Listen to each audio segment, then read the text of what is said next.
The next topic is the storage container in the collection vehicle. So here, what kind of waste that can be stored? Like we need to have the important component of the waste generation also.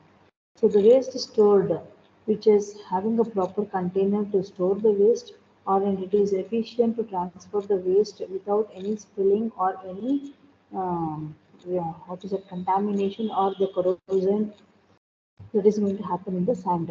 The first is whenever we want to have the storage, first thing we'll speak about the containers, that is our storage bins.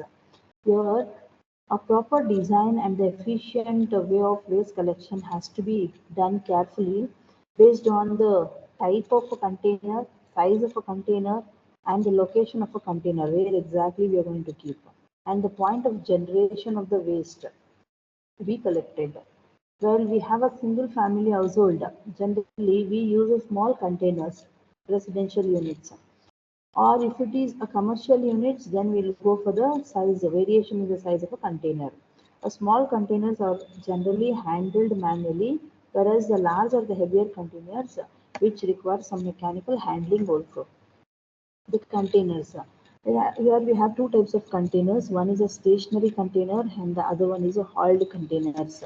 When we come to the stationary, these are fixed in particular location.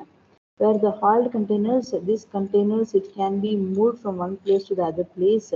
For example, a manual handling from one person to another person, which can carry up to 220 kgs of weight at a time. We're using some muscular strains, and if it is more than 20 kg, then we require some manual loading and unloading what is it, machineries for the hauled containers. See, this is a kind of what is it, container where we have a four wheels.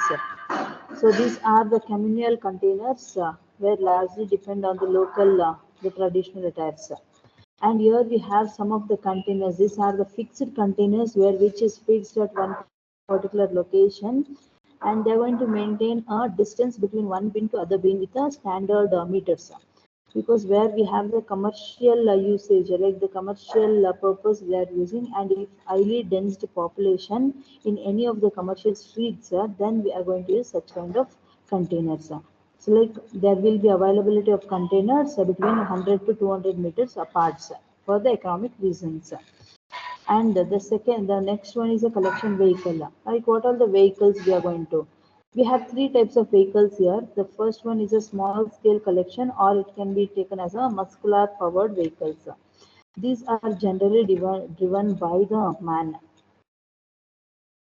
Okay, here we have the first vehicle which is driven by the man, the second it is driven by some animal, and the third it is of again it is driven by the man.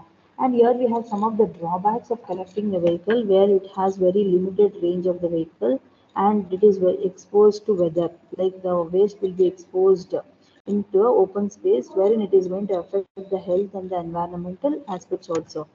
And the second one is a non-compactor trucks.